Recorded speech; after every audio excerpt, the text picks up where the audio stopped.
What's going on, guys? I'm here today with my recap and thoughts of the Minnesota Vikings and Detroit Lions game yesterday at Ford Field. It was the first divisional game for both teams this season, and the Vikings had already gotten off to a surprising 2-1 start after a win against the 49ers, and the Lions are coming off of an overtime loss to the Tennessee Titans. And I had predicted a Minnesota Vikings win in this game. They are my favorite team. I've liked a lot of what I've seen from them, especially against the San Francisco 49ers. I was hoping they wouldn't get too overconfident and carry some of that success into yesterday, and I had predicted a Minnesota victory 23-20.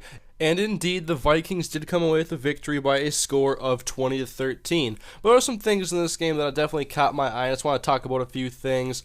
Now, the Vikings had so much momentum going into this game after beating the Niners convincingly at home, a heavy dose of a balanced offense, and then there was just great defense, great overall performance. And I thought we'd see a little bit better balanced offense from the Vikings this week, especially against the weak secondary from Detroit. But as I say, the Vikings tend to play differently on the road. And Detroit got a lot more pressure on Ponder than I thought they would actually get. I hadn't seen a whole lot this year from them, and I hadn't even heard Ndamukong Suh's name called all that often. I believe they were credited with 2 sacks yesterday. I see on the stat sheet here is 1 for Vanden Bosch, half for Averill, and half for Suh. And the Vikings, they ended up getting 5 of their own on Matt Stafford, who was hampered with an injury in this game. But I didn't really seem to notice any drop-off in his play. I thought he rebounded nicely after a couple of interception-prone games, first couple games of the season, and then he played well last week in Tennessee, but they couldn't get the victory thanks to their defense and special teams allowing 3 touchdowns. And once again this week, it was special teams for the Detroit Lions that really cost them, and it was from the very beginning in this game, and the Vikings never trailed once in this game, just like against San Francisco. I think the key for the Vikings, and actually any team in the NFL, especially when you're not exactly a high-tempo team like the Vikings are, they're not going to go out and score 30 points a game. Ponder's not going to pass for 300, but get off to a fast start. Either have a 80-yard drive and get at least a field goal, or you have Percy Harvin return a kick 105 yards to the house, and he did that. It was an easy touchdown for Percy. Definitely got me excited, and that propelled the Vikings to victory, along with a 77-yard punt return later by Marcus Sherrills that went for a touchdown as well. And so the Lions special teams has definitely been killing in the last 2 weeks and could have cost them a couple of victories, but we're not going to talk about all that speculation there. The fact is the Lions are now a 1-3 team, and they need this bye week right now to regroup, especially with a Philadelphia team in 2 weeks that they play. But the Lions' offense at the beginning did not surprise me at all. Their first play, they drew the Vikings offsides, and they threw a bomb to Calvin Johnson that was an interference penalty on Jamarcus Sanford. And so they had the ball immediately in Vikings territory, but the Vikings held them like they have to do if they're going to be playing and getting these victories. They have to hold these high-powered offenses to field goals, and that was big there for the Vikings to stop them after that big penalty. And it was clear the Vikings, like every other team in the NFL, are going to take Calvin Johnson out of the game as best as they can. They usually had Harrison Smith, from what I saw, over the top of him, who's been playing very physical. He actually jarred a ball loose of Megatron's hands in the end zone that made the Lions keep them to a field goal as well. And while I haven't been a big supporter of the Vikings Tampa 2 scheme now for a long time, they're starting to really maximize the potential of the scheme and are playing it very well, I think. They're limiting the big plays. They did not give up any big plays downfield other than that penalty in the first play of the game for the Lions offense. But Megatron had no deep catches downfield. Burleson, Titus Young, those guys didn't beat him deep. And the Vikings are also tackling very efficiently. I think it's been underlooked so far because you usually only look at tackling when teams can't do it. With the Vikings are playing very physical defense. They're playing smart. They're not giving up any big plays downfield. They're tackling well, and they're also just really executing the game plan, I think. They did not let Megatron take over this game. I believe he only had like 54 yards yesterday with like 5 catches, and the Vikings didn't give him any big plays. The longest play on the day was a 26-yard pass to Nate Burleson, and then Michaela Shore's longest run was 14 yards, and it was a play where Jamarcus Sanford forced the fumble.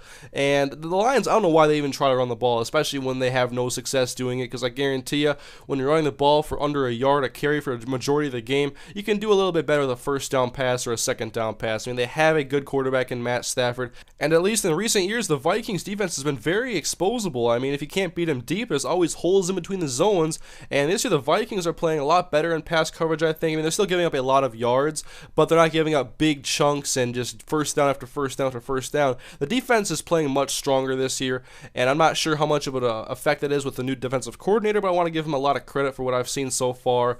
And despite 319 yards from Stafford, he threw for no touchdowns, and the Lions were held to 13 points. Very good showing for the Vikings defense. It could have been worse for him had Pettigrew and Megatron held onto those balls in the end zone, but they didn't, and drop passes just happen. And the Vikings also won the turnover battle in this game 1-0. I mean, the Vikings, they're not turning the ball over much this season, and Christian Ponder is the only remaining starting quarterback in the NFL, I believe, without an interception. And the Vikings offense on this day was not very impressive. It did not have an offensive touchdown. Their offense did lead them to 6 points and field goals, and there was also a missed field goal by Blair Walsh, the first in his young NFL career. But Ponder did what he needed to do. He managed the football game, did not turn the ball over, and that's really all he had to do. I mean, he could take what the defense gives him, especially with a 2-score lead, run the ball with Adrian Peterson. They did a good job of stopping Adrian from taking over the game in the fourth quarter and at least keeping it close and making sure they had a chance at the end of that Hail Mary that never was to happen because Everson Griffin and Jared Allen sacked Matt Stafford. But Ponder couldn't do anything, and they took Percy Harvin out of the game. The first teams to successfully do it this year, and they did a very good job of it. I mean, they got Percy on that first end around. They got him on one of those bubble screens, and the Vikings tried it again later, and Cliff Averill knocked the pass down. The Vikings didn't really go back to Percy a whole lot the rest of the game, and they did a heavier dose of Adrian Peterson, and he had 102 yards on the ground. He moved the chains, but the Vikings passing offense, really their only spark in this game from it was Jerome Simpson, and that was basically 3 plays. Now, the Vikings attacked the corners in this weak secondary of the Lions early, and they went to Jerome Simpson 2 times and drew flags on both occasions. That got the Vikings first downs off penalties. And then in the fourth quarter, Ponder threw a deep pass to Simpson for their longest play on offense on the day, actually the longest play total in this game on offense for any team, and it was a 27-yard completion to Jerome Simpson. That was a terrific catch, great play, what we need to see a lot more of, and what we didn't see when we had Troy Williamson and Bernard Berrien and everybody else who tried to replace Randy Moss with. So hopefully Jerome Simpson at least has the intimidation factor down the field and can make plays and is a little bit more reliable than Bernard Berrien, which won't be that hard, I think. He's already done a pretty good job getting 4 catches and 50 yards yesterday in his first game of action on the road.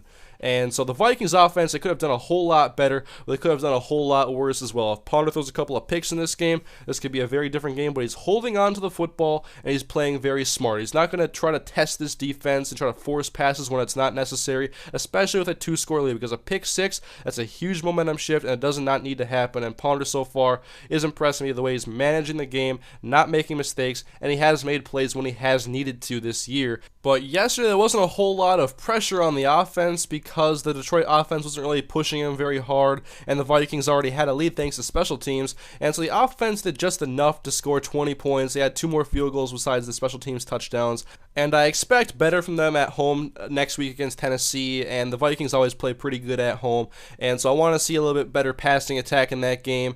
But I'm really impressed with the Vikings team so far. Their defense is definitely playing very well. They're a hard-hitting bunch, and they're getting to the quarterback. They sacked Stafford 5 times, including the last play of the game, and Everson Griffin, I'm really liking him right now. I knew he's had the potential, and the Vikings have found a good role for him being a nickel pass rusher, which he did a lot of last year, and he's just been doing a great job. I think he has the speed to definitely contain fast quarterbacks and to really put pressure on the quarterbacks to get the ball out quickly once he gets free, because he is very fast for the size that he is.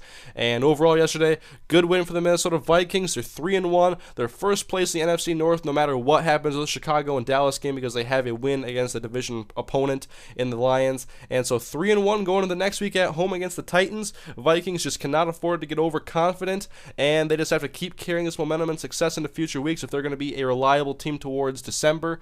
And for the Detroit Lions, now entering their bye week, a much-needed bye week, a good time for it being a 1-3 football team, and they really have to rebound. They have a tough schedule of games left to go, especially here. Their next game, they have Philadelphia, and after the bye week, if they fall to 1-4, that is very big. This was a good team last season, and they're not off to a very good start this year, obviously. So for the Lions, they just have to regroup and hopefully rebound with that offense, and that offense can score points. I like the addition of Mikel Ashore. Regardless of how he played against Minnesota, the Vikings always have a very good rush rush defense. But the Lions clearly have work to do if they're going to be competitive towards the end of the season, but it's only a quarter of the way through, still a lot of football left to be played. And so that is my thoughts on the game, guys. Good day for the Vikings, even though their offense did not really play all that well. Detroit's defense definitely stepped up, but the Vikings had the victory in this game, in the first divisional game of the season for both teams. 20-13, Vikings 3-1, one of the bigger surprises in the NFL. And so I'm looking forward to Week 5, but thank you guys for watching. Leave your thoughts on this game in the comment section, and I'll see you guys next time.